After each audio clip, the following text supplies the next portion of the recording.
Hello বন্ধুরা hello বন্ধুরা, দেখো আমি দুপুরে কি লাঞ্চে করে নিয়েছি। এখন যেহেতু খুব গরম, আমি আমি এখানে বিউলির ডাল করেছি। বিউলির ডালটা খুব সুন্দর হয়েছে, হিঙের গন্ধ বেরোচ্ছে। গন্ধটা তো তোমরা বুঝতে পারবে না, আমি বলছি হিঙের গন্ধ খুব ভাল লাগে। মৌরি আর শুকনো লঙ্কা, তেজপাতা ফোড়ন দিয়েছি, আর হিং দিয়েছি একটু, আদা আর মৌরি ভেজে গুঁড়ো করে রেখে দিয়ে সেটা দিয়েছি।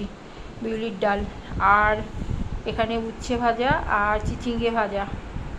ভাজাটা তোমার কাকু বেশি একটা খেতে পারে না। আর অনেকটা আলু ভাতে দিয়ে দিয়েছি, আর শুকনো লঙ্কা ভেজে রেখেছি, আর মেথি পাতা ভেজে রেখেছি এটাকে। আর মাঝখানে দেখো বাটারটা দিয়েছিলাম, মেল্ট হয়ে গেছে বাটারটা। আর ভাত তো সঙ্গে আছেই, আর যেটা আছে লেবু, দারুণ জিনিস।